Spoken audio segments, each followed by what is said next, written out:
Hey, everybody, come on in the room. I'm not sure if we're streaming well to Facebook right now, so if you give me just a few moments, I want to check that out. I'm going to switch my camera for my light. Okay, the battery power is low on here. Yes, it is. Okay, so we're going to stick with the light we have, and I want to make sure that Facebook is working. So give me just a moment.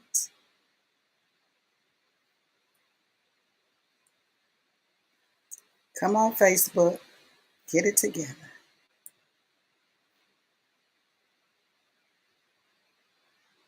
Let us see.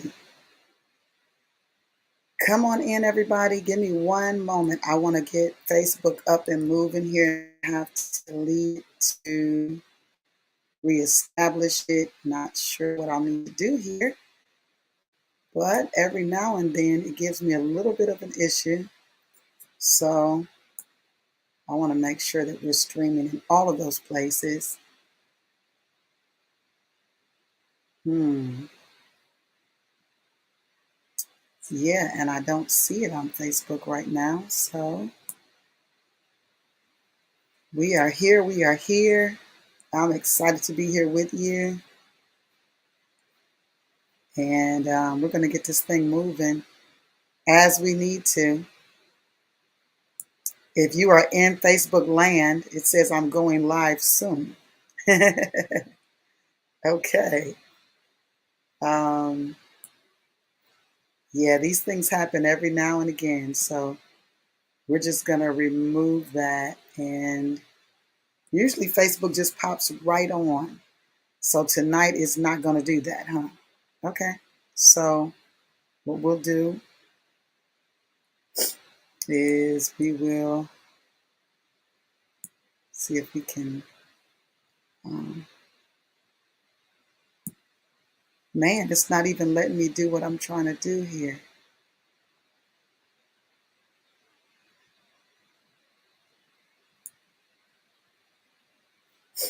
Okay. I've never had to remove it from Facebook before, so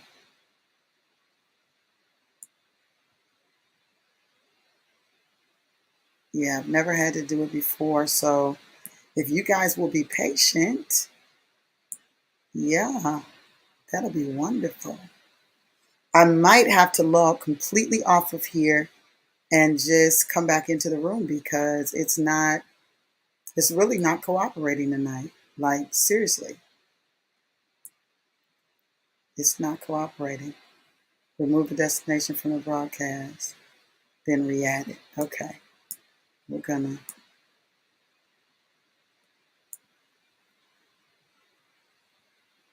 delete the post and then we'll re-add it, right?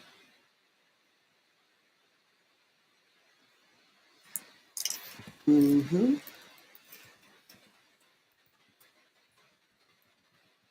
Okay. Yeah, it's giving me something to edit tonight. That's not what I was going for.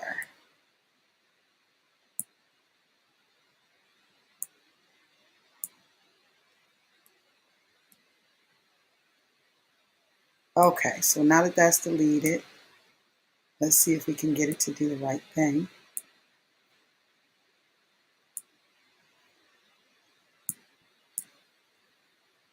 All right, now let's add it.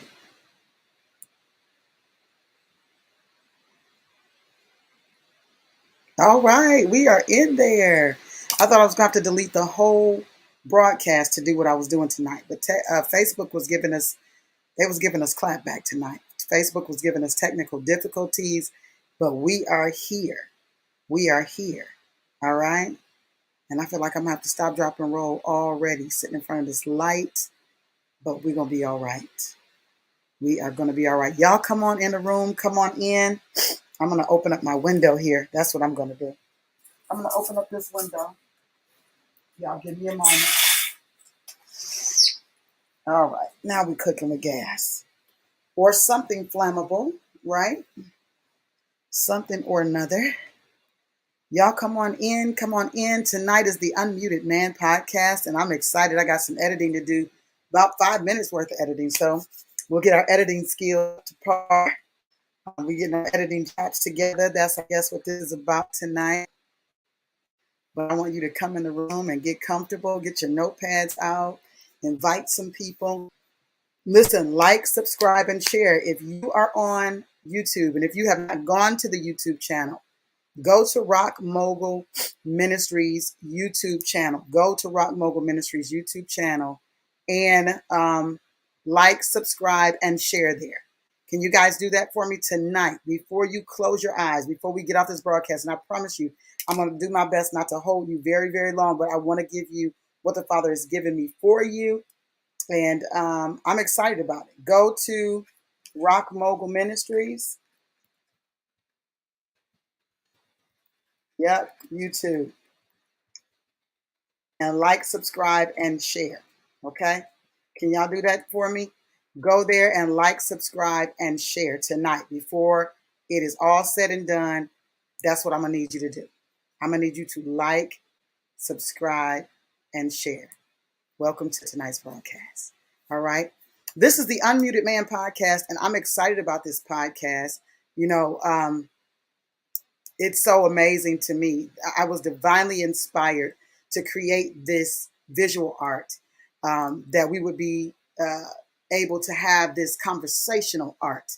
You understand what I'm saying? And so it's an extremely exciting thing for me, what the Father is desiring to do in this time. It's something that he's been talking to me about for a very long time. So I believe that all of that was just the preparation, and all the processes that I've been through were only just the preparation for this time that I'm in right now, where I would come to you and begin to share as your sister, as your friend, right? I'm not your mother and I'm not your woman, but I am your sister and I am your friend and I am a leader as well. So, and a thought leader, and I am interested in seeing you win. Isn't it amazing that we deal with people that don't want to see us win? And then people that do want to see us win, we shy away from those kind of people. You know why most people shy away from people that want to see them win? Because there's an accountability and a responsibility that goes with those kinds of relationships. So I'm bringing challenge to you tonight. Just a little bit of challenge, because I want you to see you for who you are. I want you to become all that you were born to be.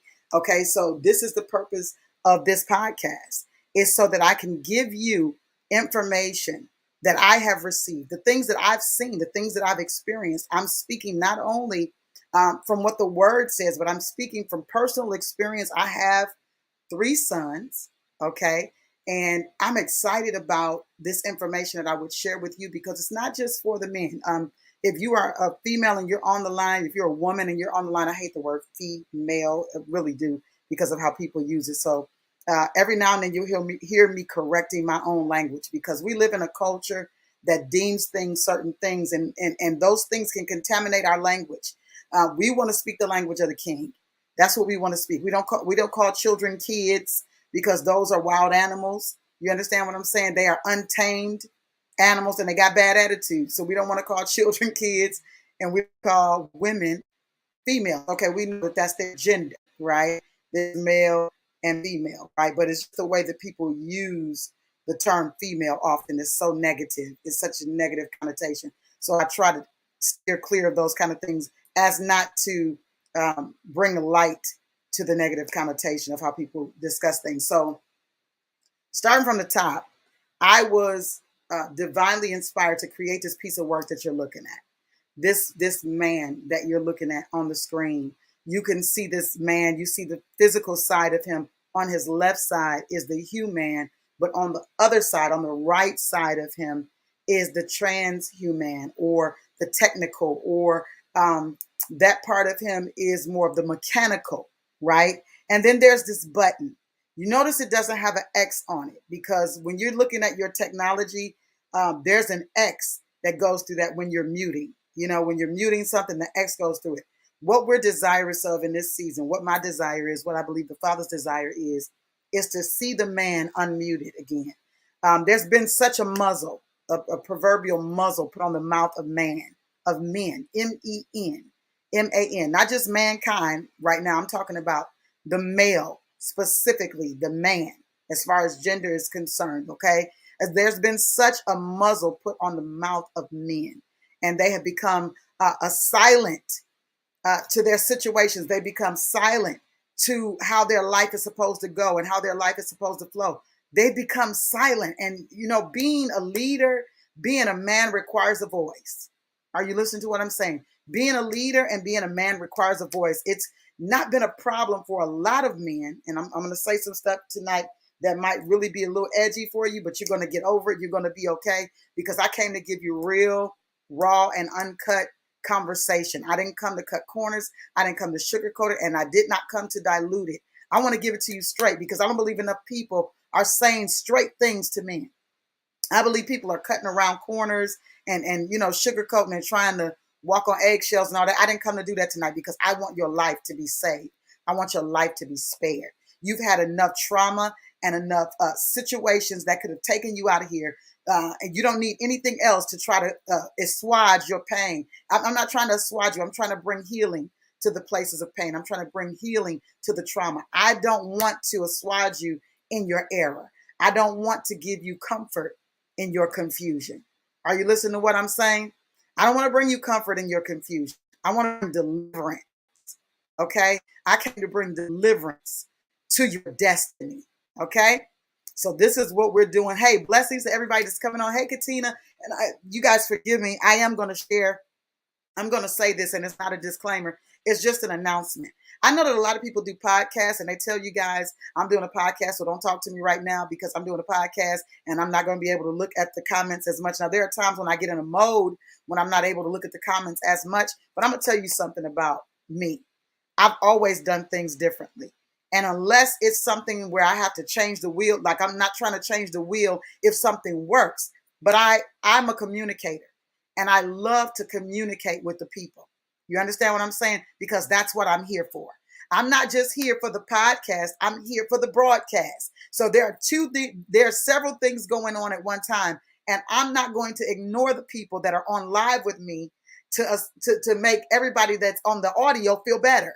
I want y'all to all feel okay. Just feel okay, regardless of where you are. And if you want to be live on the audio, I will figure out how to place those things in a place where you can find them. But you can find me on YouTube, right? I do Unmuted Man channel on YouTube. And that's what I got to do when I get out of here. Is I got to put all of the Unmuted Man content on the Unmuted Man podcast content page, because right now everything's overflowing to Rock Mogul Ministries. Okay. And that's cool. It could be there and it could be there, but I need to put it where it's supposed to be so you guys can find it. So be on the lookout for the Unmuted Man YouTube channel. The same thing with Unfiltered Honey. I have a channel for that as well. So I have to spend time putting these things where they belong so you guys can find me. Okay. So I want you to join right now Rock Mogul Ministries YouTube page. Like, subscribe, and share. And if you're in this room tonight, I need you to share with at least 5 men. It doesn't matter if they come into the room. They'll either creep in or they'll stay on the outside. And some might just have enough guts and enough balls to come in the room. That's fine. But I want you to share it, because I don't want this to just be contained to us. I want it to be seen by those who can see it. I want it to be heard by those that can hear it. And you have to take just a little bit of time and concern yourself with some other people, right? And share the podcast, share the broadcast with them tonight, so that they're able to come in the room and share in this experience of the Unmuted Man. So I was divinely inspired to create this piece of visual art, right?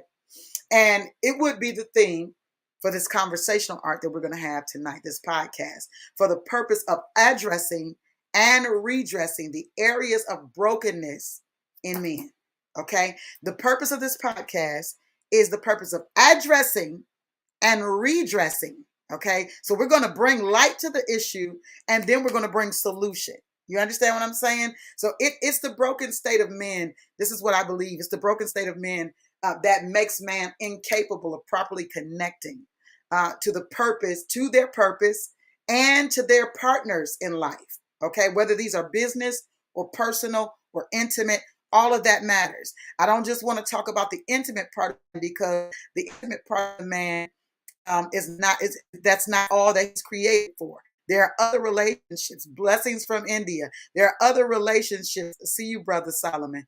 Other relationships that are also pertinent to the man's being, also pertinent to him being able to function. And that is his business side and just the personal side. Okay.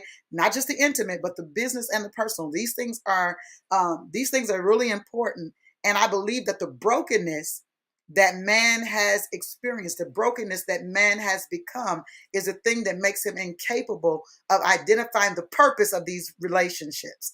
The purpose, okay? He's unable to find the right partnerships because of his brokenness. Because brokenness, in a broken state, in a place where there are voids or brokenness or damage or trauma, you're picking from that place. You're not picking from a place of wholeness. You're not picking from the place of I've learned the lesson. You're still broken. There's still a fracture there. And so you're functioning from the fracture. And so one of the things that's going to be really important is that we identify how to begin to mend the brokenness, how to begin to mend the fracture. If we can mend the brokenness, if we just have some real conversations about these things, and people can become desirous even to be free of the captivities that they've been functioning in. But a lot of people don't recognize the captivities because they don't want to believe that they're in captivity. And so this can be it's a pride place, right? And you should have some levels of pride, but not pridefulness, right? You should have pride about who you are. You should take pride in being a son. You should take pride in being a son of the Most High God. You should take pride in being a father. You should take pride in being a husband. That's a different definition. That means you're seeing value in something, and you're giving yourself to this thing fully because it is an investment that you're making because of you, of who you are, and because of how you want to be represented. That's a different kind of pride than being prideful because you don't want to be told anything. And so we live in an age where a lot of people really don't want to be told things. But the thing about it is, if you're not told something that you don't already know, you're going to stay right where you are. Let me tell you the word that the Father gave me right before I got on this live, and I want to share that with you men. He said, you'll never become the man you're not thinking about becoming. Okay, I'm going to say it again. You'll never become the man you're not thinking about becoming. Did you get that? Somebody type that in the room. You'll never become the man you're not thinking about becoming. That is really important. Never. There's no way you can achieve this man status. And we're going to deal with masculinity because it's been diluted. It's been polluted. It's been contaminated. It's been poisoned. Okay. But we're going to talk about that. But you'll never become the man you're not thinking about becoming. There has to be something on your mind. And that made me think about my oldest bestie in the whole wide world. She's no longer with us now. Mother Anna Smith. She used to say, you got to have something on your mind.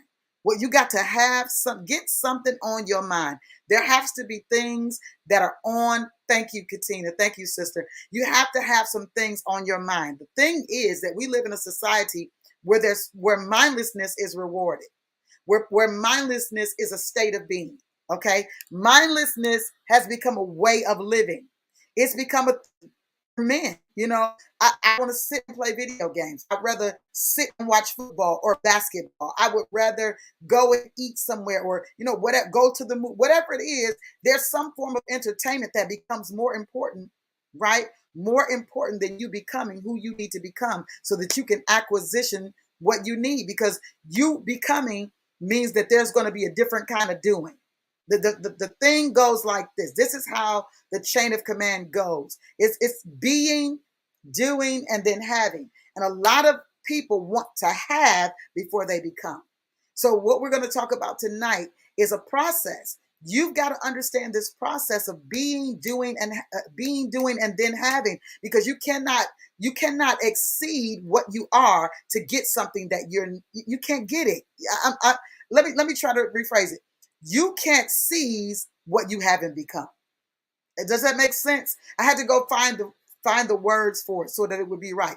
You cannot acquisition things that are beyond what you become. Okay? And if you attempt that, it's fraudulent and you won't keep it. You won't be able to maintain it because you haven't become the person that you need to be to maintain the thing that you've acquisitioned, right? So your being is the first priority. And then you can begin to do some things. And as you're doing these things, they are the catalyst to what you're going to have. So this broken state of men that we're talking about in the unmuted man is the reason why men are unable to properly connect in purpose. And purpose is everything. It's why you're a person. You're not a person for any other reason but purpose. But a lot of men do not tap into the purpose of their being. And so because they don't tap into the purpose of their being, then they begin to do things, and then they begin to receive things that they don't want necessarily, right? So that's what this podcast is all about. So let's get to triumph, because triumph is important, right? Triumph on the other side of your trauma is what we're trying to get to. And triumph that will happen as you are becoming the unmuted man. That means somebody that has a voice, not somebody that's silent. I want to go to a book that is really important to me. The Bible is the foundation for everything I speak of, no matter whether I'm in a secular arena or a spiritual arena, whatever it is. It's all spiritual to me. I just have an assignment no matter where I am. And so you'll understand that where I'm speaking from is biblical foundation. Okay. And if you understand that the Bible, if you understand that the Bible is not a religious book, it's a book about a kingdom. It's a book about a king and his kingdom. And he's given all of this information, whether it's history, whether it is instruction, whatever it is, he's given this information to us, whether it's parables, whatever it is, he's making sure that we have the information necessary in many forms to make intelligent decision to be in relationship with this king, because everything that we need is in the kingdom. Everything that you will need as a man is in the kingdom. And let me take you back to the garden just for a minute, because I want you to understand that the Father created the man and he put him down in the midst of having. He put him down in the midst of resources. He put him down in the midst, but it was because he was connected to the king. He was a part of the kingdom.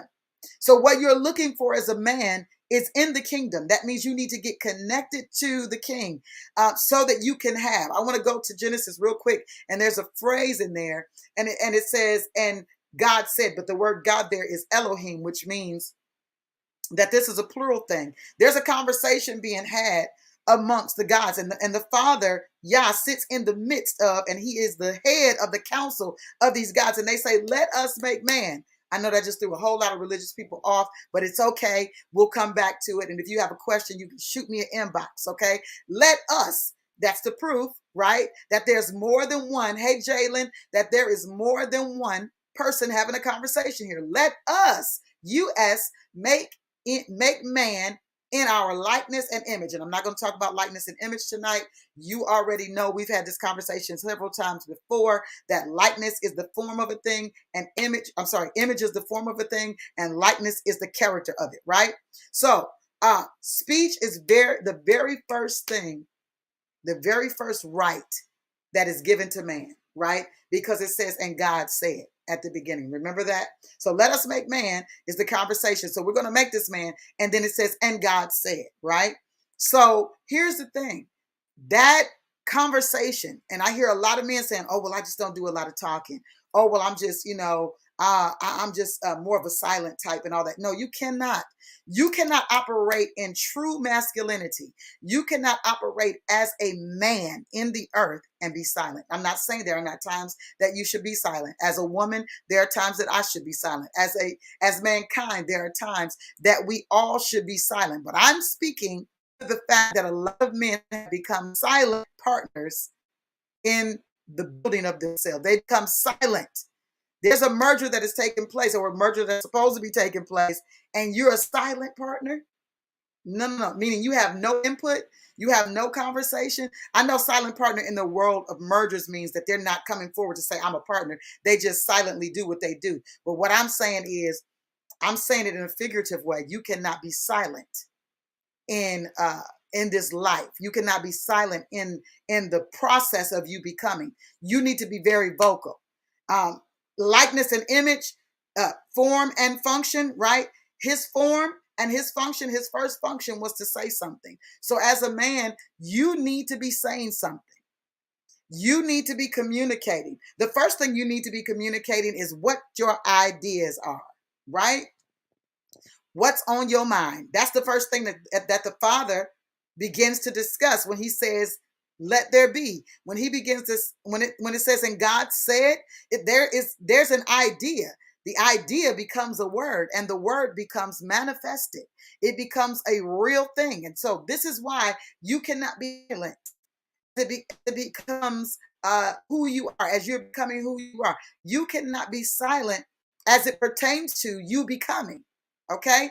All right. So the unmuted man, you can't be a man full of purpose outside of the one who created you or who made you. This is really important. And I will get down to really what we're talking about tonight in just a minute. These are just kind of some things that we've got to have conversations about for foundation. The first thing I started out with, you'll never become the man you're not thinking about becoming. Now I want to tell you, you can't be a man in full purpose outside of the one who made you. You cannot. Okay. When you think about things that have been manufactured, right, that thing comes with an identity. It's already been identified. It's already been defined as what it is. Okay. And the truth of the matter is, if you're not the maker of the thing and you just take hold of or lay hold of this invention or this thing that's being manufactured, you may not capture everything about that thing that the person who had it on their mind was attempting to capture, because you can't embody what was in their head, because you're your person, they're their person. This leads me to the next conversation, that no one can take the idea of you and embody it.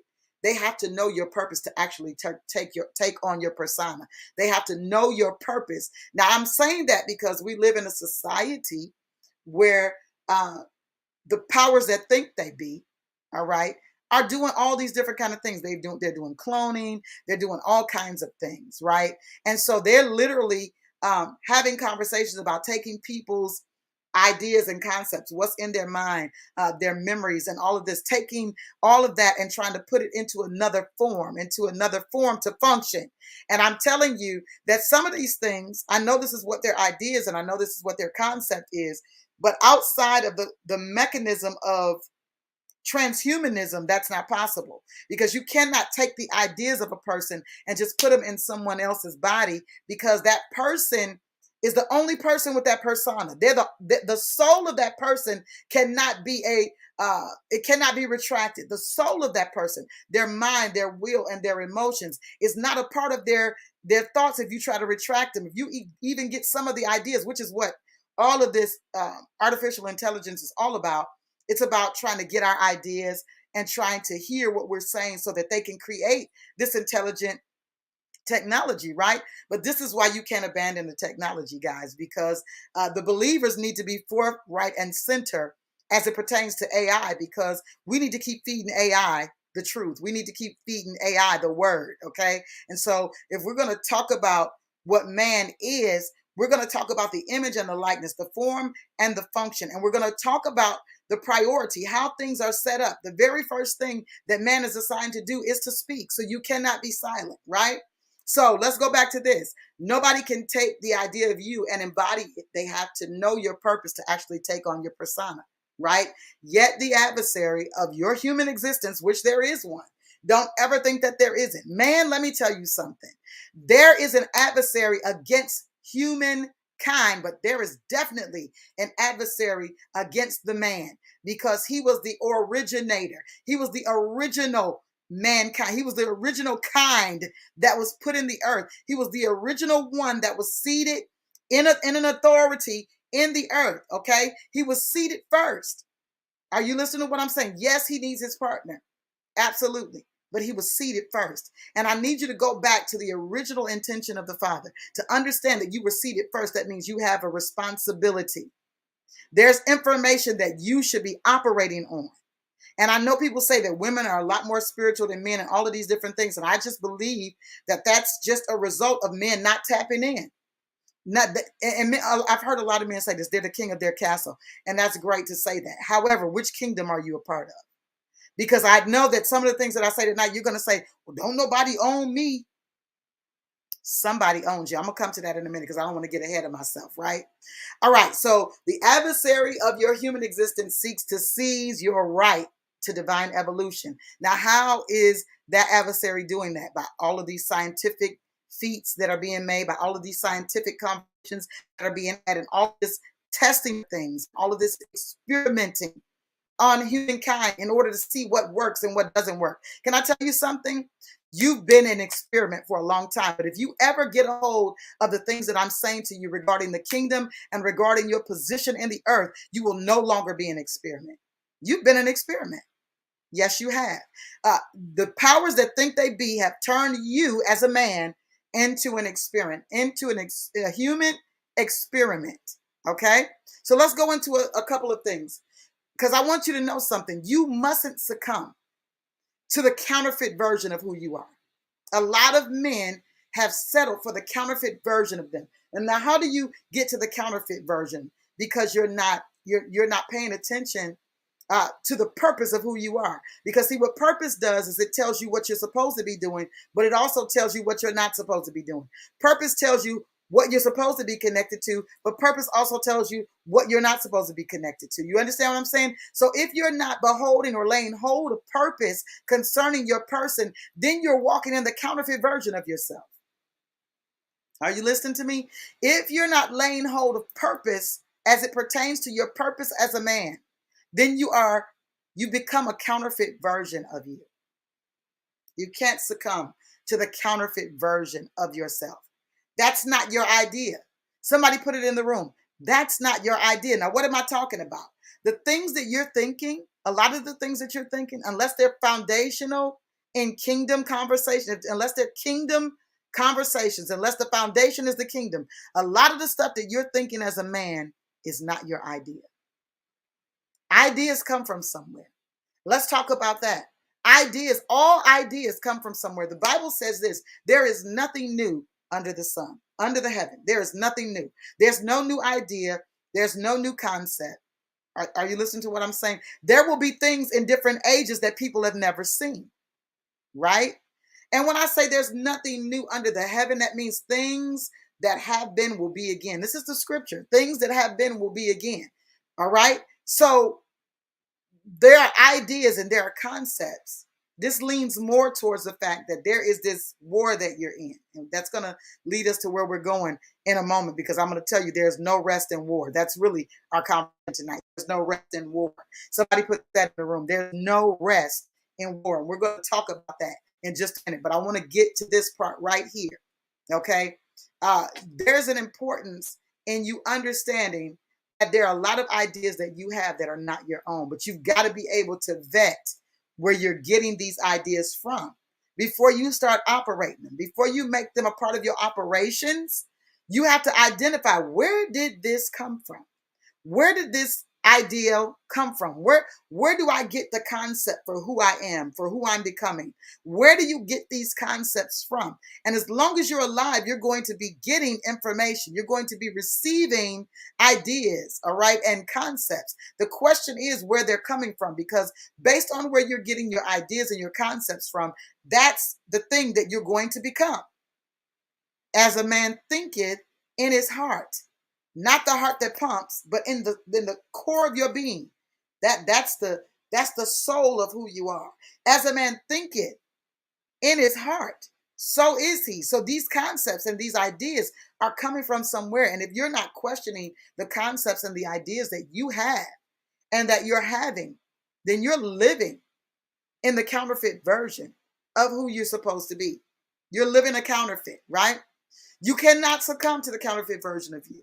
You just can't succumb to the nature of the clone. That's something that, men are doing. They're cloning people. And why am I mentioning the nature of the clone? Because again, the clone doesn't have the soul or the heart, the core of who your person is. Your persona is not embodied in the clone, because the clone is really more so programmed to do what it's doing. It doesn't have the understanding or the identity of the purposed person that you're supposed to be.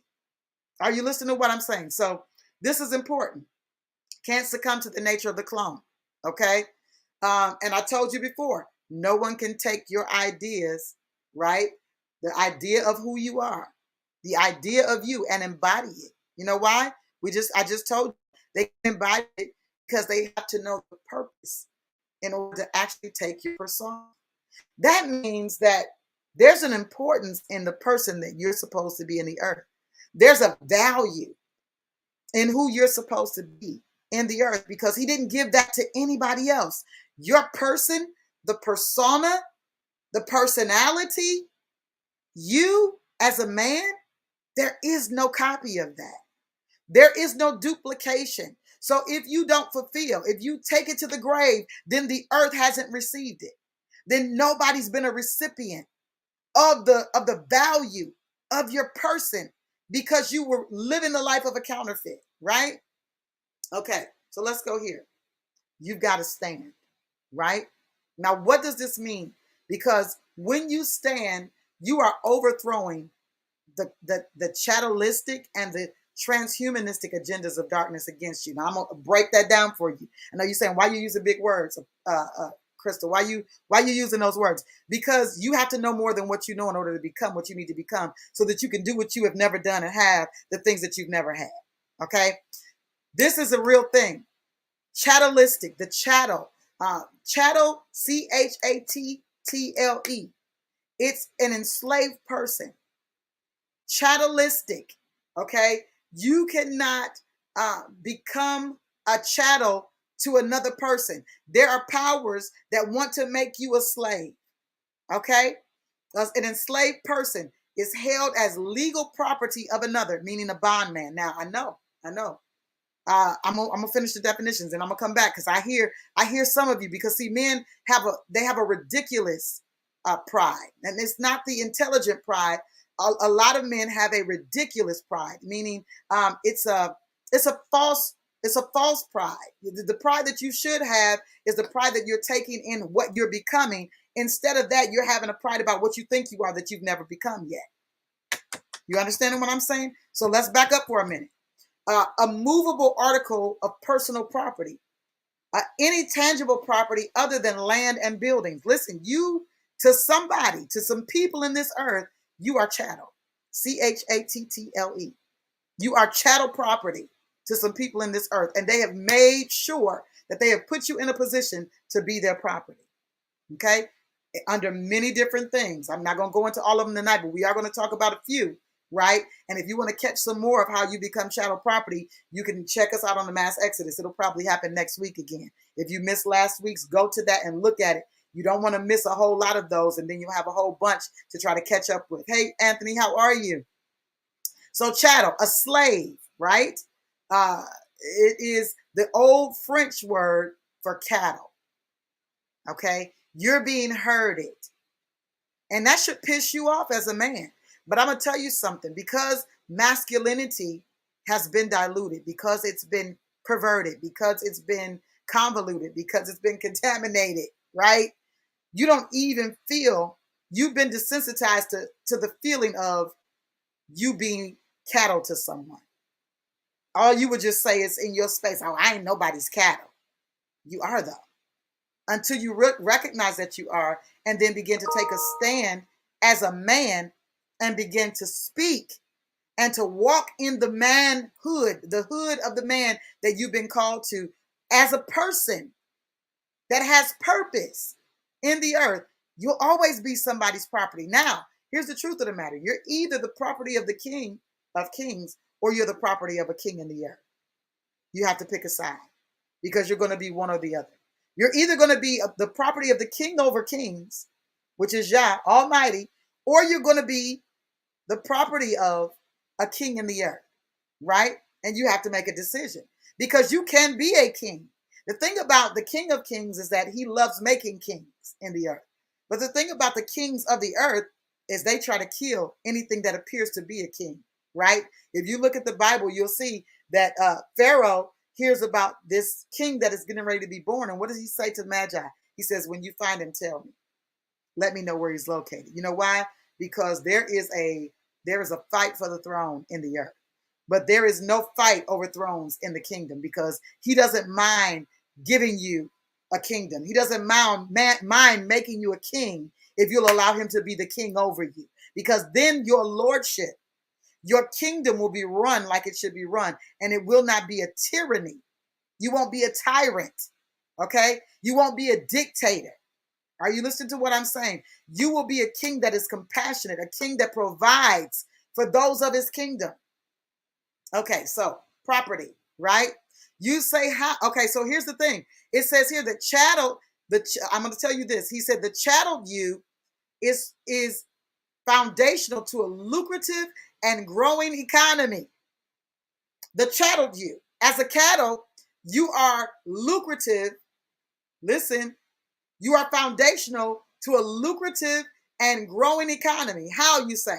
Because the dimensional agendas of darkness are all used to plant ideas in you and then make you in turn turn around and believe that they're your own ideas. I'm going to say that again.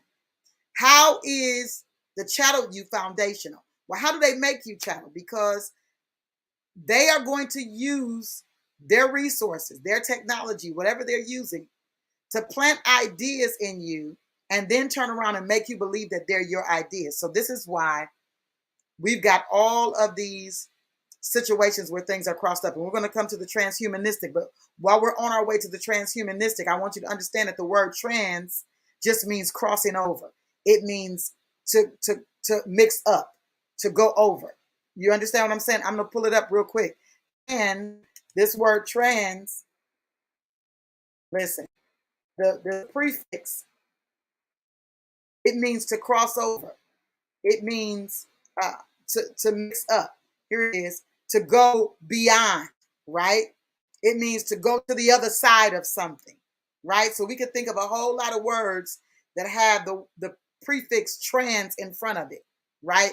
We're going to talk about transhuman today, but you can think of a whole lot of words that have the word trans in front of it, including transgender, right? It means going beyond the gender, the current gender, crossing over genders, right? So it means to cross. So if we look at this, let's look at this real quick. They use their technology, they use their agendas, they use their propaganda, they use all their different weapons to give you ideas, to plant ideas in you, right? And then turn around and make you believe that these are your ideas. They've done it throughout society, but I'm just going to talk about the man tonight.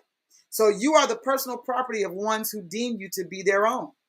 And I said this before, and I hear you saying, as a man, I don't belong to anybody. But this is what the word said. This is what the Father told me to tell you. But everybody, B-O-D-Y, but everybody belongs to somebody. Somebody put that in the room. Everybody, every B-O-D-Y, every physical body belongs to somebody. Yeah, it's important that we tap into this, because I can't just do this from a secular point of view, because everything about life is spiritual. And if you don't grasp the truth of what you're doing and how you're functioning, if you don't grasp the truth of that, then you'll remain a slave. Everybody, B-O-D-Y, belongs to somebody. You have to determine what your body belongs to. No, put it separate, Tina. Every and then B-O-D-Y. Not like everybody. It's everybody, as in your physical body. Everybody belongs to somebody. I'm going to put it in the room too. This is important. You got to catch these things that I'm throwing out to you. Everybody belongs to somebody. This is important. I'm going to let you see on that while I copy and paste it in the room. Thank you, Tina. Every physical body belongs to somebody. That's important. Yep.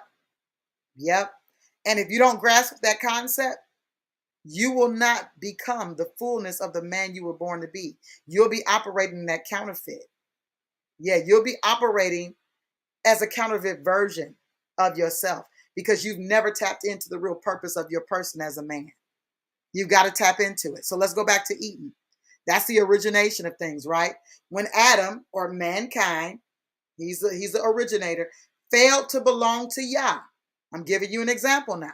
When Adam failed to belong to Yah, he became a slave to another system. He became a slave to darkness. He became a slave. He went from Yah's system of abundance to the sweat of the brow. Are you listening to me?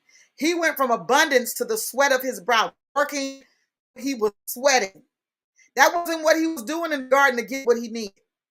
He wasn't in the garden trying to get what he needed based on his sweat equity. It was about his relationship. So I'm going to share this with you, what you're needing and what you're desiring as a man to fulfill the purpose of your person and to have all that you need to have is going to be based on what you're doing relationally. How are you functioning in your relationships? Is your first priority the Father, or is your first priority your flesh? Whew. Is your first priority the Father, his kingdom, or is your first priority your flesh? Because a lot of men, your first priority, you were taught to make your flesh your first priority. That's why you were taught early to masturbate. That's why you were taught early all of these sexual things, because your first priority was your physical body. Yeah. It wasn't the Father. You weren't taught that the way to manhood is to tap into who the Father is. You weren't taught that. You were taught that these things that you would do were all about becoming a man. So now you're crossing over, into what they call puberty or whatever. You having wet dreams and nobody intelligent around you.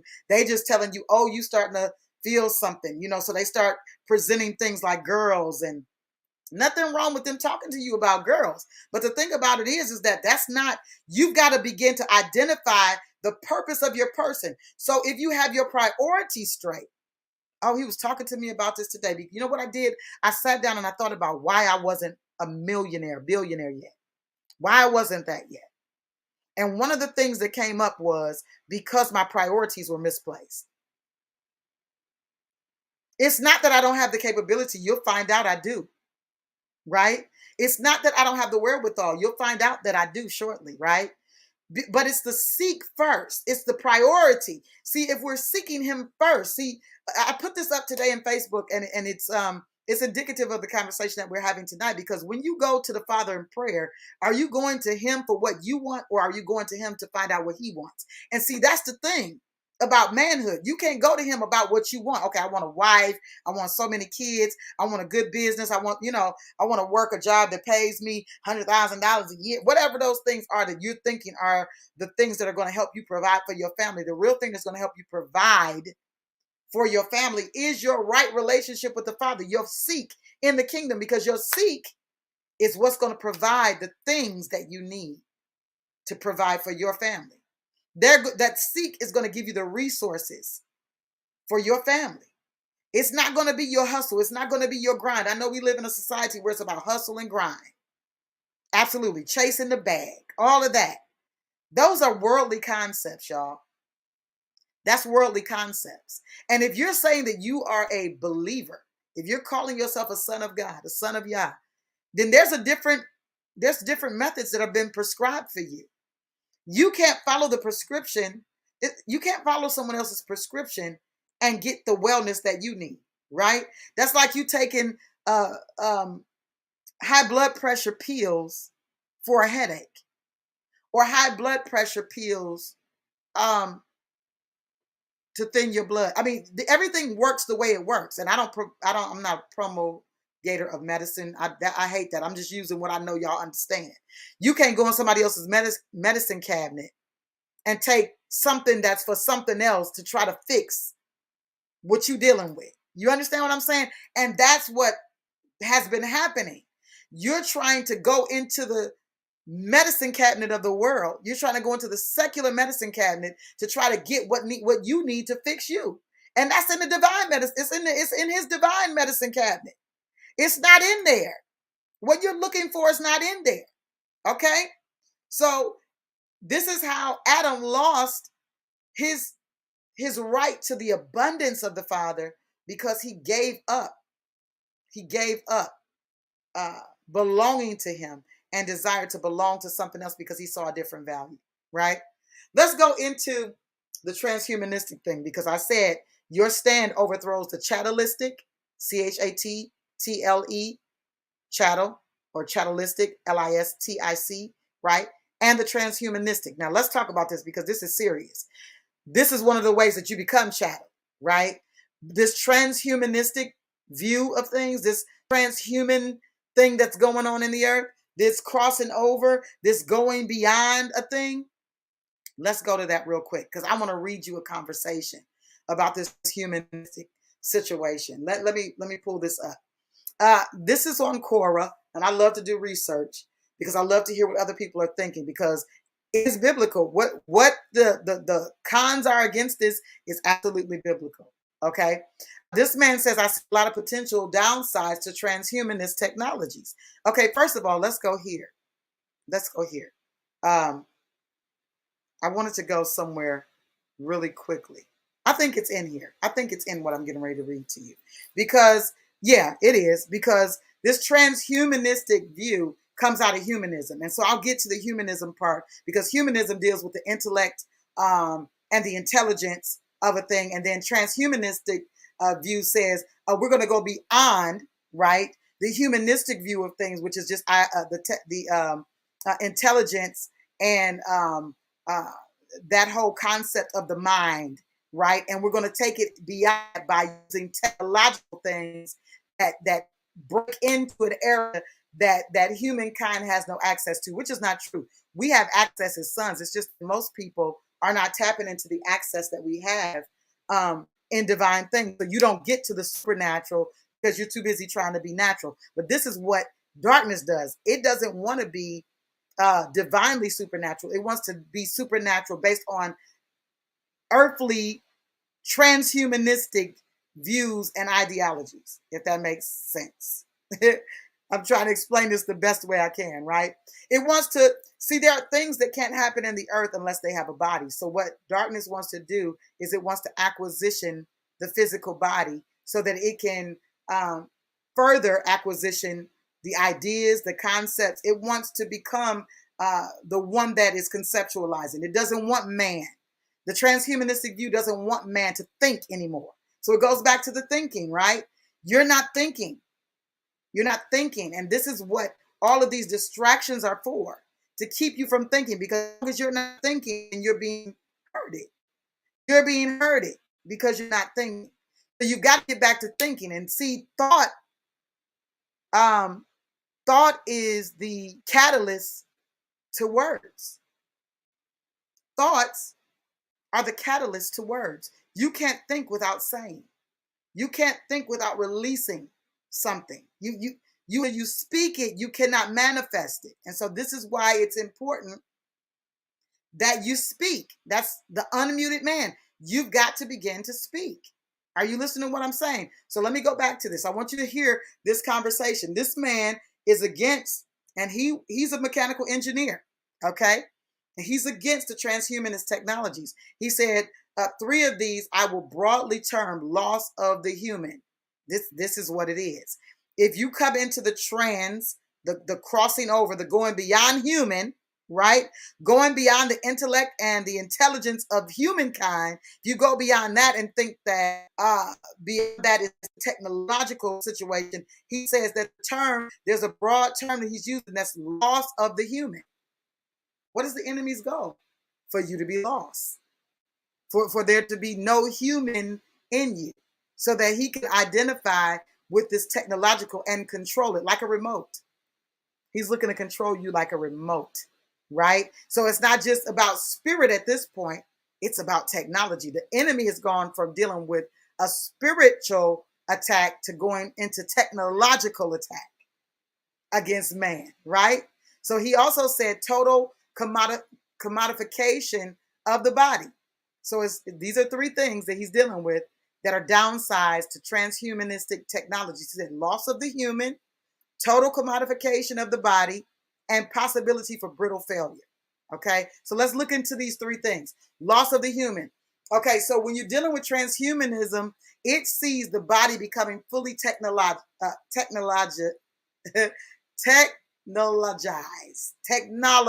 I couldn't get that word out, but anything. Okay, so what transhumanism sees the body as is fully technologized. Okay, so there is the potential that we will lose qualities that have been a part of the human experience, that have always been a part of the human experience. If you're going to technologize humankind, then the human experience, the things that go along with that, are going to be lost.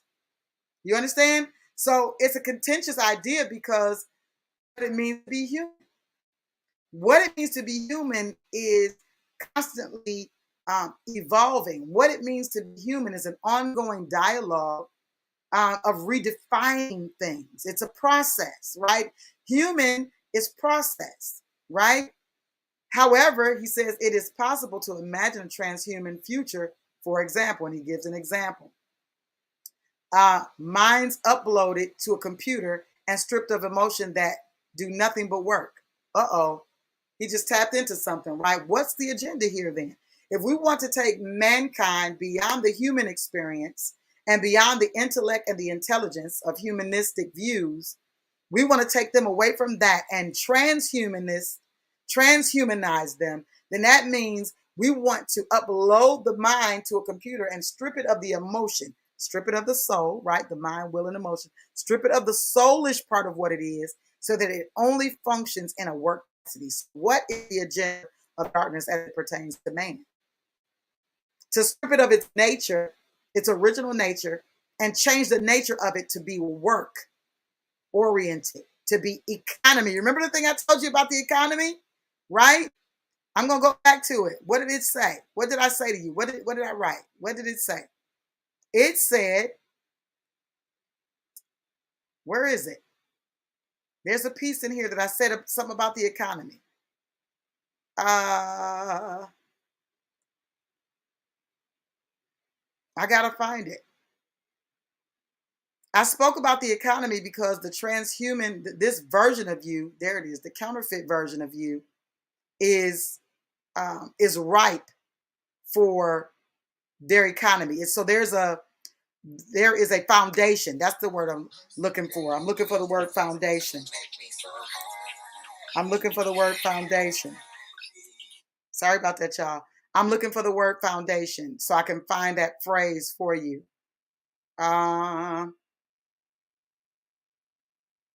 Where is it? I want to say it again because that goes in this part. It just makes sense to repeat it. Okay? I'm going to find it. I am going to find it. Where is it, Father? Help me find it. I'm going to come back to it. Somebody remind me to come back to it because the foundation of your counterfeit being, that foundation is ripe and ready for their economy, for the furtherance of their economy. That's it in a nutshell. They need you to be the counterfeit. They don't need you to be the true version of yourself. They need you either the clone nature or the counterfeit version of you so that their economy can thrive because their economy is based off you not being you. Are you listening to me? The economy that they have set up is based on you not being you. Absolutely. Okay. All right. Cool beans. So here's the thing. Listen to what he's saying. He says, this is an example of how it's possible to imagine a transhuman future. Minds uploaded to a computer and stripped of emotion that do nothing but work. That none of us would recognize as human or want to be a part of. Right? Transhumanist technologies bring about the real possibility of us ending some of our most cherished qualities as human beings, which should at least be the cause for some pause here. Why are we even entertaining the idea or the concept? See, you got to go back to the artwork and see this side of the man is there, but then there's this side. This side is the part that can be controlled. This side is the part that's been muted by the culture of the age. It's been muted by society and the powers that think they be, by giving you all of these different forms of entertainment, all of these different distractions, whether it's porn, right? Whether it is the basketball game, the football game, whether it's the food that you're eating. We're going to talk about that. I know my brother said, don't stop now. Talk about the food. We're going to talk about that in a minute, right? All of these things are the things that have caused you to walk in the counterfeit version of you. You're not walking in your full self. All of these things are those foundations for their economic empowerment. The economic empowerment of darkness is predicated on the fact that you don't become the person of purpose, that you become the purpose of the counterfeit or the clone.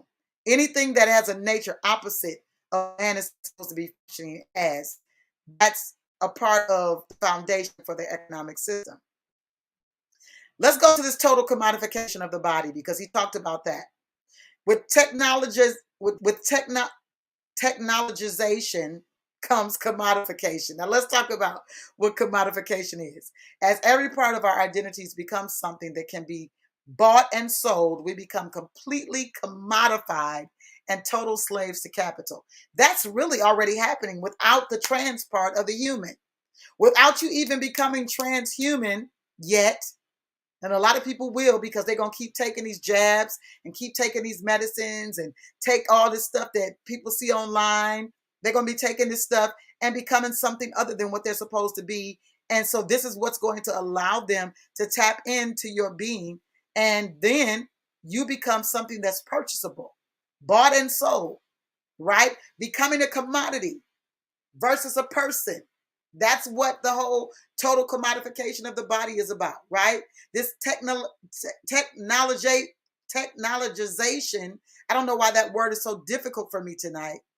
Technologization of the human being makes you a commodity. So we started out with the whole conversation about the loss of the human, right? Being stripped of emotion, being stripped of the soul. That's what the enemy has always been about. And so this is why it's so important that we understand. We hear a lot of different phrases thrown around in this culture about the alpha male. And we hear all these conversations about men not crying and there being feminine energy versus male energy and all these different kind of things. And really, human energy is what we've got to understand is a thing, right? Now, there are some behaviors that are more feminine, and we're going to talk about that in a minute, more feminine than they are masculine, right? But there are things like emotion and all that. That's a human experience. That's an experience for mankind. So we can't keep walking around here talking about men ain't supposed to cry. I tell my grandsons this all the time, especially my youngest one right now, the youngest one that's in my presence. It's not a problem with you crying. The problem is what you're crying about, right? The problem is not that you cry, because you're human. You're supposed to feel. Things will tap into your emotions, right? But you being a man means that you have to guard what you allow to tap into your emotions. That doesn't mean you never cry, because you should have feeling about protecting your family. You should have feeling about what you see the society looking like. You should have feeling about what things are going to look like for your grandchildren or your great grandchildren. That should be a cause for you to cry out. That should be a reason for you to cry out and say, Father, what should I do as a man? How can I be positioned as a man to make sure that the lineage, or that that the legacy that I leave for my family is already intact, and all they have to do is maintain it? How can I step up to the plate as a man and become something that's so powerful that it can't be shaken? It has to be picked up. It has to be worn, and it's worn by generation after generation after generation. How can I become that man that produces that kind of doing, that produces that kind of having for my family? How can I become that kind of man? He talks about the man, the human, the total commodification of the body through technologization, right? And man becoming capital, a commodity, total slaves. Okay? So here's the thing. Everything about you can be bought and upgraded, right? You lose any grounding outside of the dominant economic system. You don't even have any rights in the earth beyond the economic system. See, this is the difference between those that are a part of those systems and those that are part of the kingdom, right? Because you have grounding as a king's son. You have grounding as a royal one in the earth. Once you identify your royalty and you begin to seek the kingdom, and then things begin to come together in your sonship, in your kingship, and you begin to exercise out of that kingship that you've been authorized to exercise out of, and then all of this treasure begins to be a part of who you are, you have grounding. See, what grounds the powers that think they be, what grounds these powers is their defense. Their defense is what they have economically, what they have financially. This is a defense. That's why you can't get to them. Their financial status has put them in such a place that it's a defense for them. They've hired security. They can hide behind all kinds of things that they put out front, all kinds of businesses and corporations. They can hide behind the corporations. They can hide behind the agencies. They have put themselves in a position where their defense hides them. So you don't readily see them, because here's the thing. If you could readily see your enemy, you could deal with them, right? So first of all, you need to identify in this season that you don't become your own enemy. You need to identify that, because if you become your own enemy, then you are simply positioning yourself for these agendas. You have to stand against these agendas. You have to stand in this age, in this culture, against the chattelistic and the transhumanistic agendas of these powers that think they be. You will never stand against a thing in your silence, though. That's why you have to know more than what you know. You have to, in order to become more than what you have ever become, in order to do more than what you've ever done, so you can have the things that you've never had. And the first thing that many men have never had is freedom. That's a Selah moment. Because I know a lot of men that'll be watching this and be sitting there, oh no, I'm free. No,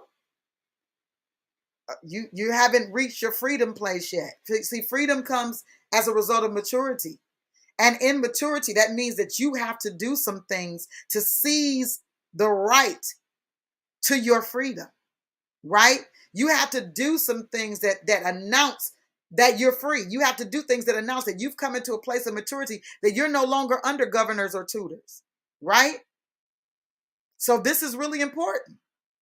This transhumanistic situation is serious, right?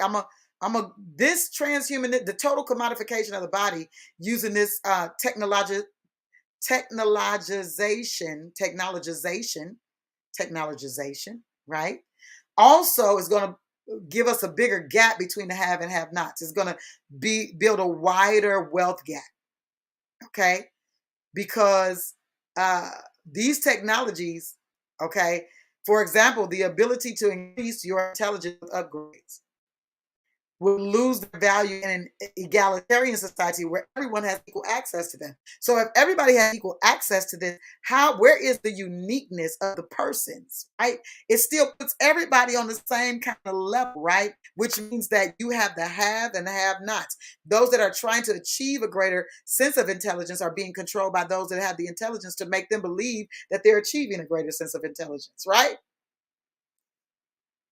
That says a lot to the underlying motivations behind the technology itself. So let's go to the brittle failure, because biology has endured, right?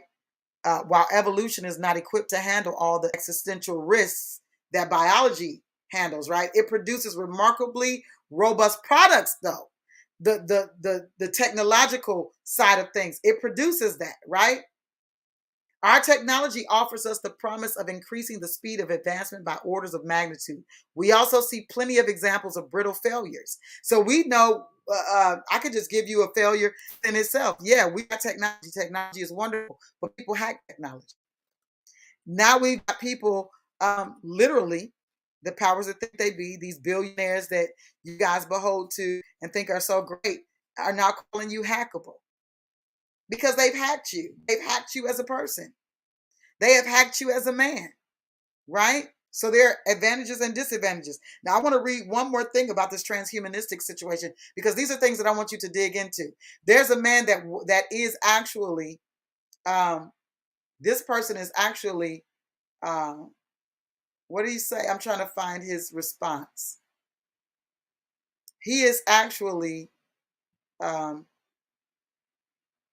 he's actually a transhumanist. I'm going to read it. Hold on. He says, I am a transhumanist, which I think is a necessary part of the future of our species. Okay? He says the only thing that can ruin a life completely that persists from birth to death. Notice, I want you to hear his words. The only thing that can ruin a life completely that persists from birth to death, that is untreatable and incurable, that causes endless suffering and grief, is genetic defects. So he automatically wants to address the human as defective. So this is where this idea of transhumanism comes from. Not only do they want to herd you as cattle, as a man, and I'm going to talk to you about how you've been herded as a cattle, but then this agenda to transhumanize you is to try to give you this idea that you're not good enough, right? that you need to be made better. And I'm going to tell you something right now. The only way for you as a man to be made better is if you authentically come into the kingdom and authentically submit yourself to the King of Kings, right? To become a king in the earth as you were designed to be. That's the purpose for you being in the earth. It's the purpose of your person as a man, to be a king in the earth. But you have to be under the right kingdom. Because a king in this earth, outside of the King of Kings, is a servitude to darkness. So you can say that you're the king of your castle, but if your rules are not in with the kingdom of God, then you're going by another kingdom. Remember, I told you, every physical body belongs to somebody. You got to understand that. Every body belongs to somebody. So what is darkness after? They're after your body. They're after your body as a man because they're after your mind. They're after the thoughts. They're after all of that because they want to seize the person that you are, remove the soul, and have something functioning on a more technical level, on a more transhumanistic level, on a more technological level. Okay? So here are a couple points I want to bring up. The dilution of masculine energy, the dilution of masculinity through the pollution of several things. I'm just going to mention a couple of things that you've been polluted or diluted by. Your masculinity has been polluted and diluted by porn. You say, how? Because I'm being a man. I'm just looking at naked bodies and I'm just doing what men do. You're right? Right. Okay. No, because the truth of the matter is, in order for you to leave your mother and father's concept and ideas, the home, and to cleave, that means you also have to leave the concepts that you picked up. You can't connect to something unless there's an adhesive there. And what the adversary has been really effective at doing is getting rid of the adhesive that makes you cleave in a connection. So because you have worn your adhesive out on all of these other, I'm going to say it. Okay, hold on. Let me finish saying this. You've worn your adhesive out. I'm going to come back to that. The dilution of your masculinity, your energy as a man, has become polluted and diluted through porn. Because when you watch porn, here's the truth. The enemy knows this. Here's the truth. When you watch porn, do you know that you got to see another man's behind? I know you say, I'm a manly man. No, I'm not looking at that. I'm looking at it for this. That ain't the point of the enemy, though. You're looking at somebody else's butt. You're looking at another man's backside. Okay? That's a desensitization, a sexual desensitization. You don't think that that's not a thing? Okay, let's talk about this. When you go into the military and places like that, you're being desensitized sexually because you're going into a shower. Same thing with when you were at school and you were in the locker room and all of y'all had this open shower, all of that.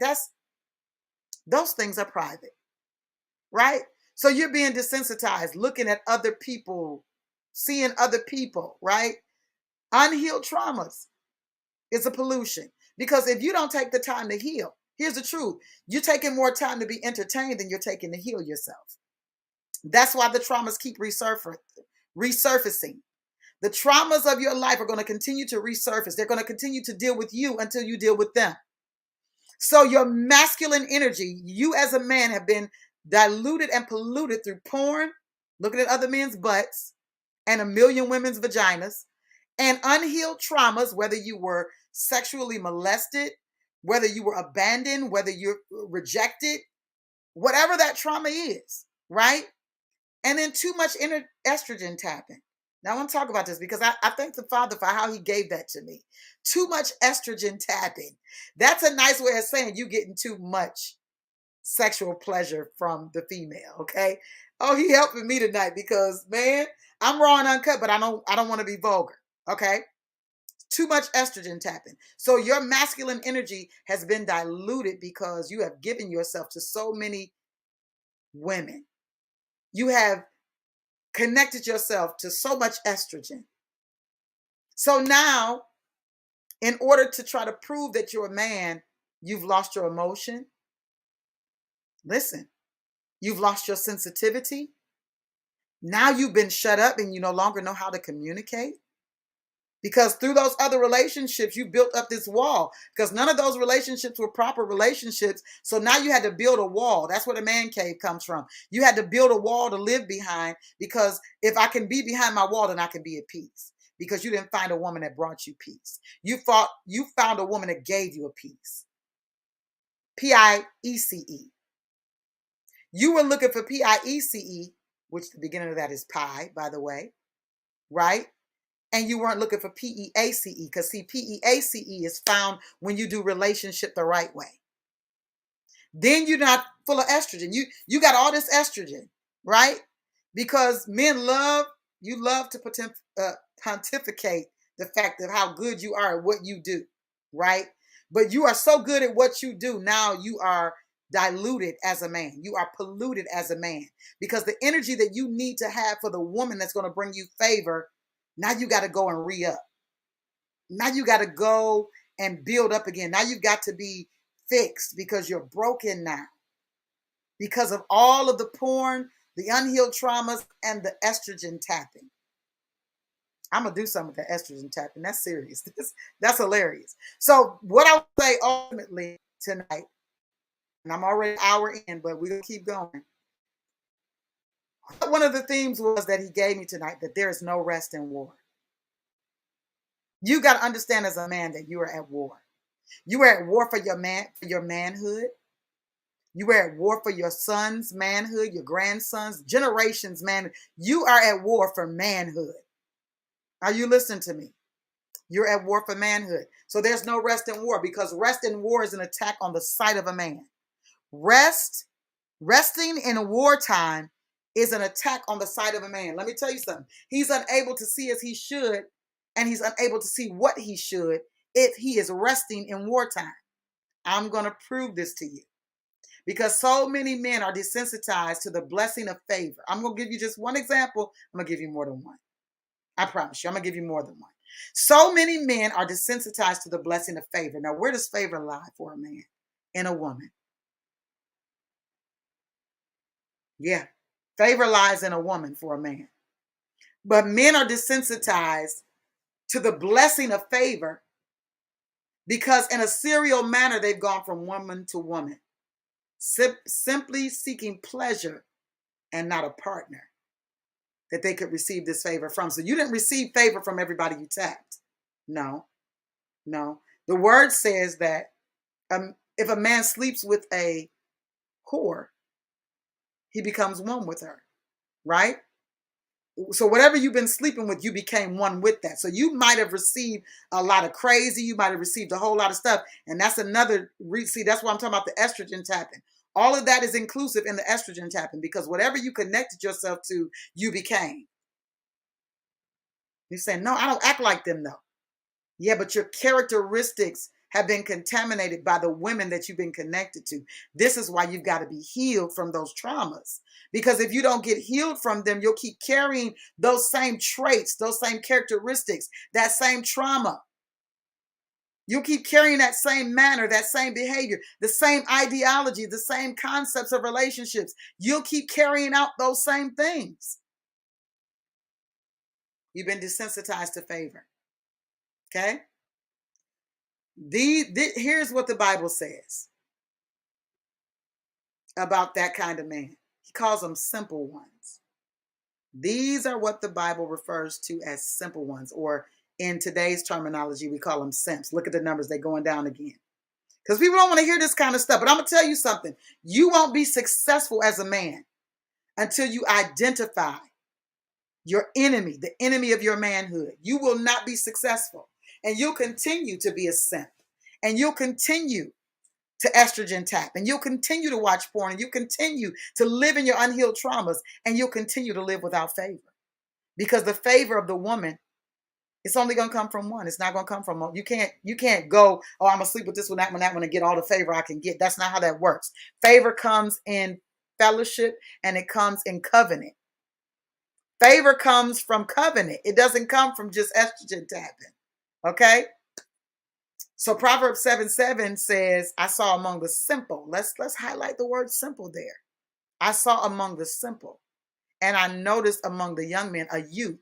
I'm going to give you several words that I want you to highlight. Simple, youth, and it says who lack judgment. Simple, youth, and lack judgment. You could be a grown man in your 50s, 60s, 40s, 30s, don't matter, and be simple and be young in your mind.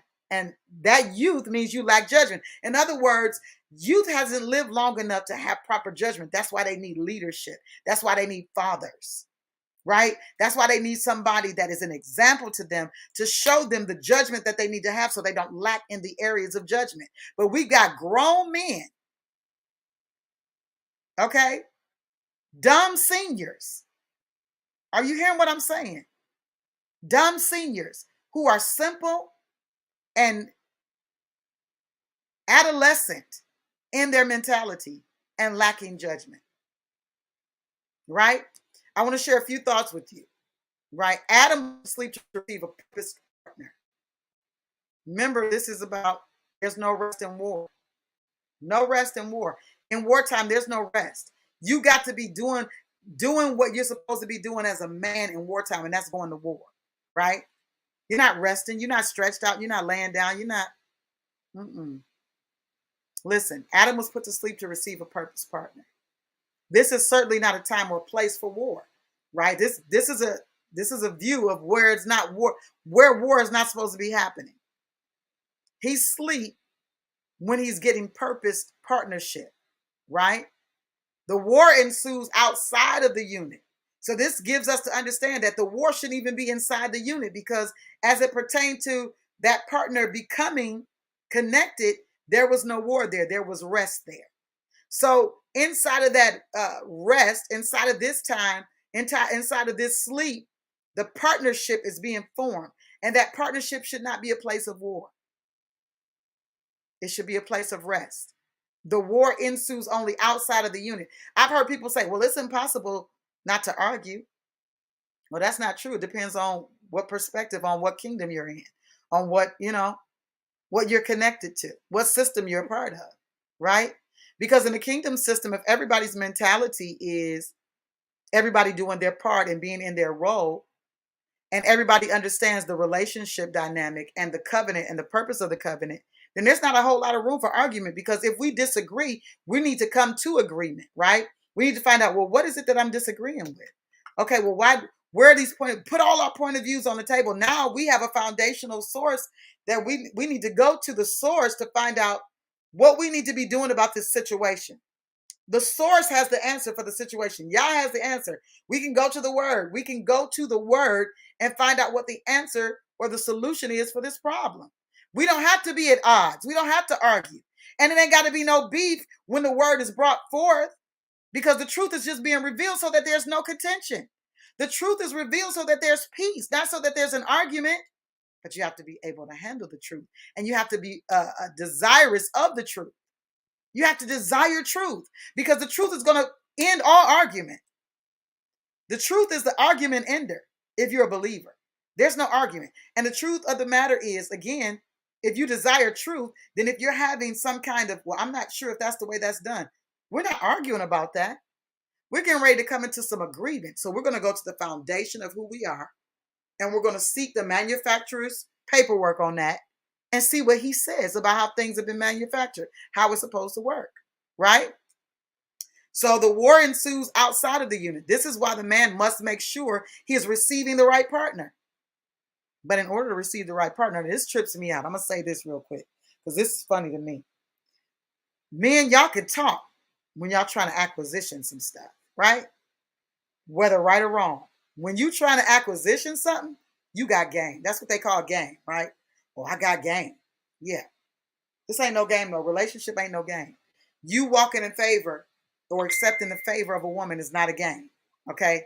That's a reality. Are you listening to what I'm saying? So here's the thing.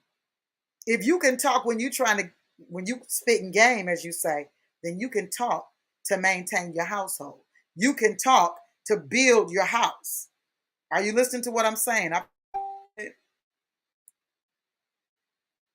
All right.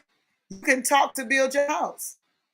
You can talk to make sure that the foundation of your household is based on what it needs to be based on, so that it can do what it needs to do, so it can have what it needs to have. You can make sure that your house It's built on the words, on the ideas of you.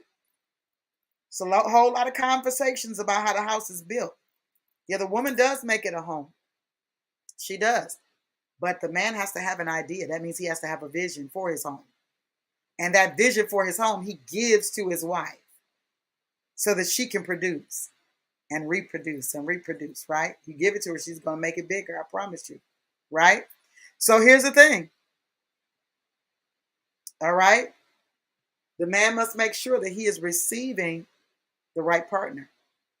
Adam's anointing to identify, to name the animals. These are not, he was able to identify these are not suitable for partnership. And the Father said, it's not good that you be by yourself, because you've already identified. Not only did he name what the Father named him, not only was he able to call him by name, that this spoke to the anointing that he had to identify. So how a lot of men get into bad relationships, you have an anointing to identify. You're just not using it. You're not trying to identify. You're trying to acquisition something. So you're looking at things from a fleshly perspective. And I think I said this on a broadcast the other day. You can't judge people by what's on the outside. You've got to judge by the spirit. What's been throwing us off and why we're not successful in relationships is because we're judging a thing by what we see or by what people do for us, not by what the spirit is of the person. We're not judging things by the Holy Spirit. We're not judging them by that. Because if you judge it by Holy Spirit, even if they do something good for you, you still know who they are. And you know that there's a motive behind what they're doing. And it comes out in the wash if it don't come out in the rinse. I'm sorry, if it don't come out in the wash, it comes out in the rinse. It comes out in the rinse because people are only able to mask themselves for so long before they have to become. They have to show what they are. They have to show who they are. Their being has to be revealed. It can only be concealed for so long. So you get yourself in relationships and in situations, right, where you're dealing with people based on what they're doing for you, not on who they are. Because I told y'all, serial rapist could open a door at the grocery store for me. That doesn't make him a wonderful man.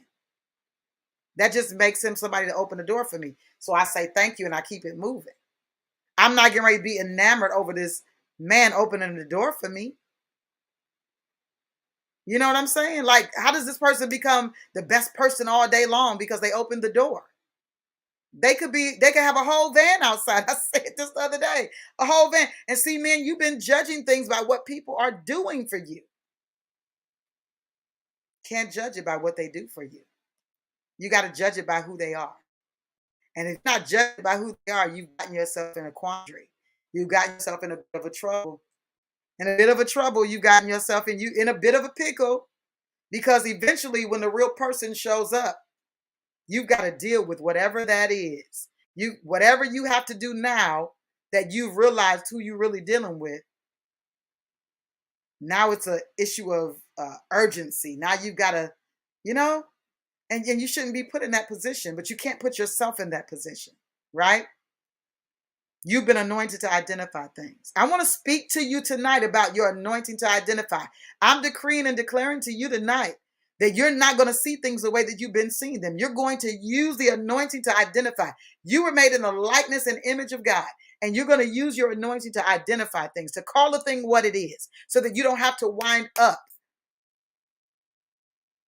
in these places, in these places. You don't have to wind up. Here's another example. David gets caught up because he's not in compliance with his season. It's a time of war. Let's talk about season for a minute. It's a season of war.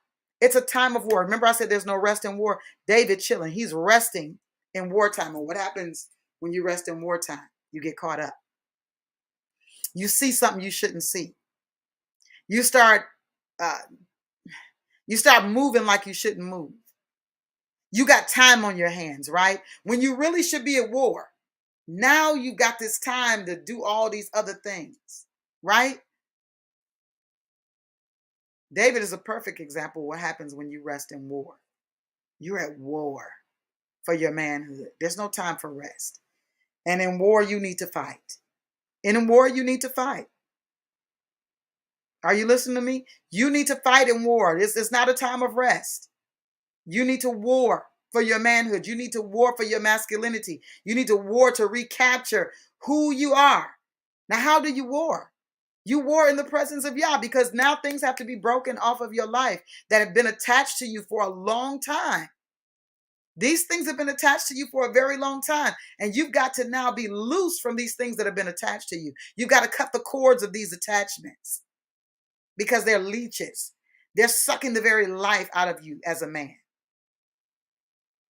I want to talk real briefly about self-care, right? Self-care is invaluable. Your spiritual well-being, your mental well-being, your physical well-being, and your financial well-being, all of which is connected to the soul. And so your soul is either infirm, meaning sick, or it's restored. The Bible talks about the Father being the one that he's the good shepherd, the restorer of souls, right? He restores the soul. He restores my soul. You've heard it. You've got to allow him to restore your soul because your self-care is a priority. Before you get into these other relationships that we were talking about, right? Whether they are personal, whether they are business, or whether they are intimate relationships, there's some restoration that has to take place in the soul so that you can spiritually be well, right? It's nothing like a man that's spiritually grounded. Nothing like that, okay? Nothing like a man that can hear from the Father. You know, some of y'all fighting, but you trying to hear though. Listen, that's attractive. That's attractive to a real woman. A man that desires to hear from heaven. A man that desires to hear from the Father so that he'll know what the will of the Father is for his future, for his family. That's attractive to a real woman. That's attractive to a godly woman. The mental capacity is so important because you have to be open to understanding that you're not stuck in a place. You're going to continue to move. You're going to continue to grow. You're going to continue to evolve, to have this human evolution. You're going to continue to become. You got to take care of your mental place. And that is, you must deal with the traumas, right? You got to deal with the traumas. You got to deal with what you've seen, what you've heard, what your ideas and concepts are. You've got to ask yourself, like I asked myself today, why do you believe that? Where does that come from? You got to begin to ask yourself about the things that you do. Where is this coming from? You've got to do that. If somebody knocks at your door or you hear a knock in your house, you're going to go to the door to find out who's knocking, right? Well, there's some things that have been knocking at your life. You need to find out who's knocking. Yeah. Your soul prosperity is the antithesis of every other form of prosperity in your life. You're trying to avoid the soul situation and try to acquisition the funds. You need to deal with the soul. And if you deal with the prosperity of your mind, your will, and your emotions, then your financial status will automatically increase because you will have become what you need to become to do what you need to do the way you need to do it to have what it is you're trying to have. Right? There's this thing about men where they perform instead of produce. Oh God, it's a systemic cycle. You think that the way to have is to perform, but really the place that you need to be in is the place of production, not performance. Now I know that sounds like you're like, okay, well, you got to perform to produce. I got that. I'm talking about these shows that people put on, the performance. I'm dealing with the performance of a thing. So I need to act like this. Because if I act like this, then I can have this. If I behave in a way that attracts this. Are you listening to what I'm saying? It's not about the performance of a person. It's about the production. So in order for you to really produce something, you have to be what you need to be in order to produce it. But a lot of people are still in the performance mode. You're performing to get something. You're not producing because you become. It's a systemic cycle that has to be broken in men. You perform. I'm going to prove to you that it's a performance because this is how men go from woman to woman, because what happens is they're not capable of the production that they need to produce to keep the one. So they have to have many because then people are going to see them for the performance sake. In every relationship, they're going to be like, oh, he's so wonderful because he's performing though. But when it comes down to brass tactics, he's not going to be able to produce because he was only performing. It was only a performance. It wasn't real. It was a performance. So now he has to go to the next female. So that's how you wound up with all of those partners. That's how you wound up all that estrogen tapping, because you never desired to settle down to produce out of your being You just wanted to perform. You understand what I'm saying? You got to break loose of the performance of a man and become the producing of a man that you need to be. Okay? It's funny. I was searching to find some video or some kind of media that would talk about the potential, or potentially explain the position that I wanted to share with you tonight, which is the strength of a man, the masculinity, and the reclaiming this masculinity, and coming away from the poison and the pollution of the dilution of this masculinity, right? And all these things are diluted. And it was funny because there are no songs encouraging men to be men. When's the last time you heard a song encouraging a man to be a man? Now, the one song that came to mind was about strength and survival and all of that. And that was Survivor by Destiny's Child. But that's women talking. That's women talking about women. I'm a survivor, right? And there's nothing wrong with women celebrating survival through tragedy and triumph. Not saying that, right? But I literally had some thoughts about the music that has been pumped into the veins and the hearts of men. The vein of the hearts and the minds of men. All of it's sexual. It's either sexual or violence. Did you ever think about that? The music that's out is either sexual or it's violent. Where is the music or the media that is speaking to the manhood and the strength of man? Why? It's not there. You know why? Because there's an agenda. There's an agenda to pollute you. There's an agenda to dilute you. And this is why you have to stand. This is why you have to stand. Now, I'm going to talk about this and I'm getting off of here because you got to be in this stance where you are manning your household, your physical house before you. I'm not talking about your household as in your wife and your children yet. I'm talking about your physical house. We're talking about self-care, dealing with what you eat and drink, because the potentiality for the stuff that you're eating and drinking becoming sugar is likely because you love the sweet stuff, whether it is soda, whether it is energy drinks, whether it is candy, cookies, cake, whatever it is. You got to be mindful about what you eat. And see, you coming into a place of discipline deals with a maturity level. And it deals with responsibility. Because your food and your drink is producing estrogen in you. Sugar is an enemy of testosterone. Are you listening to me? Sugar is an enemy of testosterone. So if you're eating and drinking things that are enemies to your testosterone, what are you doing? You're producing more estrogen. Okay? What you're eating is literally eating you. Yeah, you got to have something to say about this. You can't just be silent on these matters anymore. These are things that you have to address. You have to get something in your mind that manifests from your mouth, and it has to be something that you're going to live by. You have to walk in something that you're going to live by. This estrogen thing is real in the earth. You hear me? Men have been contaminated. This is why a lot of people are confused about their sexuality, not just because of media, not just because of that, right? But because of what they're putting in their mouth. Food has become a weapon against your manhood, against your masculinity. I can prove it to you. Most of you eat a standard American diet, which is called the SAD diet, as far as I'm concerned. It's SAD, S-A-D, right? Standard American diet. And in your standard American diet, everything that you're eating is an enemy to your testosterone, which is creating more estrogen, which is why things that should work when they should work don't work. It's why you're impotent. You could be impotent because you've had too much, but you can also be impotent because of what you're eating, what you're consuming. Yep. Sugar is an enemy to testosterone. It's an enemy to your masculinity. There's a chemical warfare against your masculinity in this age. The technological warfare also against your masculinity.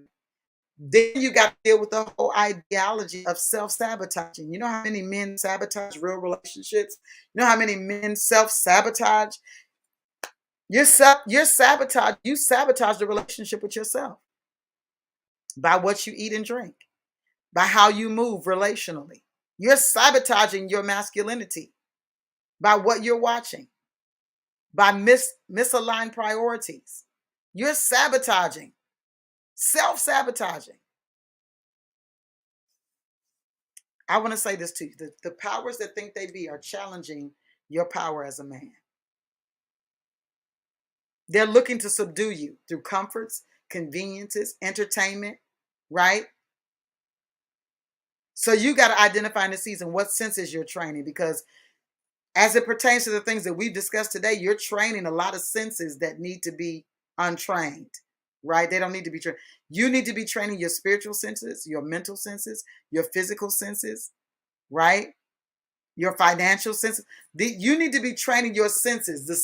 The priorities that you need to be aligning you with the proper things that you need to be training. Because you're well trained in some areas, right? If you really look at the history of who you become, you're well trained at these areas that are sabotaging you. You're well trained in these areas that have been weaponized against you. The power think they don't even have to do it to you anymore. You do it to yourself.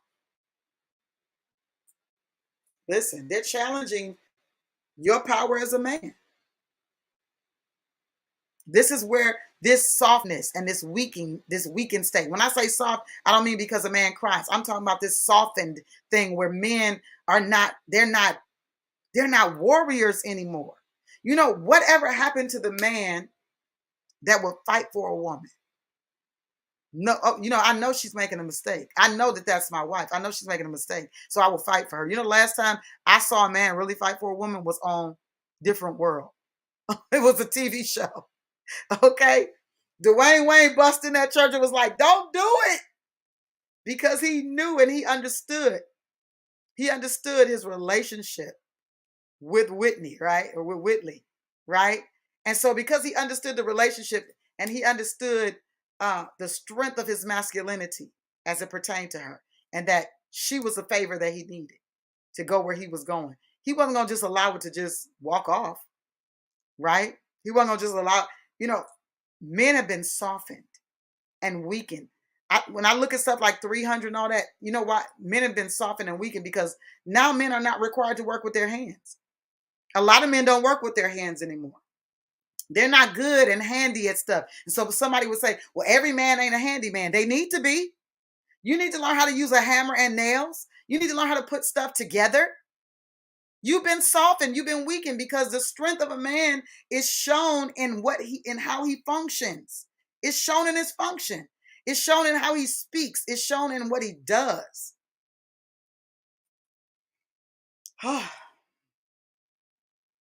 If you're not protectors mentally, spiritually, and physically, then we're all just going to be slaves.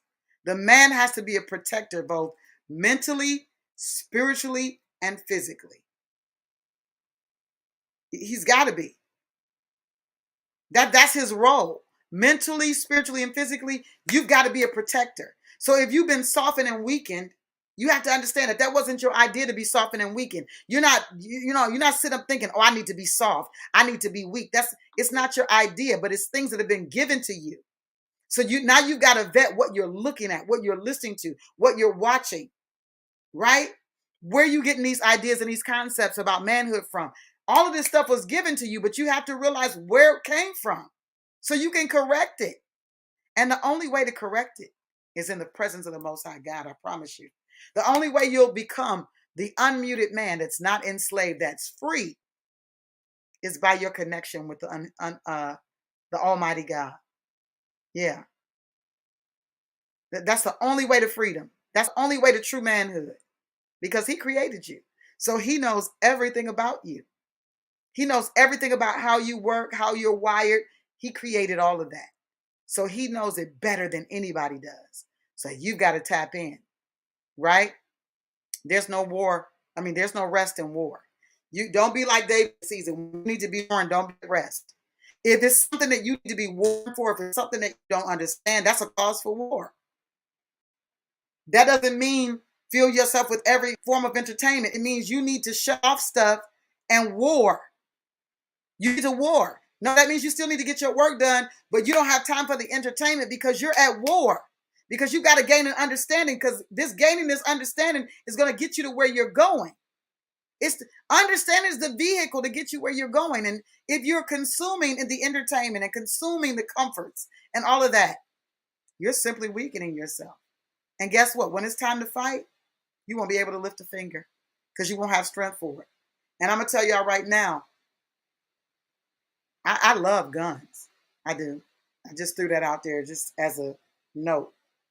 But a gun is not the only protection you're going to need in this end time as a man. You're going to need the wit. You're going to need the mind of God in order to know what to do in situations, because everything you ain't going to be able to shoot.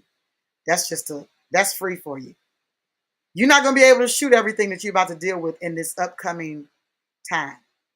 There's some stuff you're going to need to have to deal with mentally. Your victory is going to be what comes from here. Your victory is going to be what comes from here.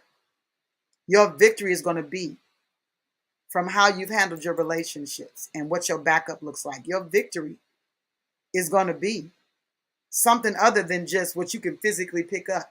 You got to understand that the war is for your mind, because how you think is how you do and is how you have. Okay?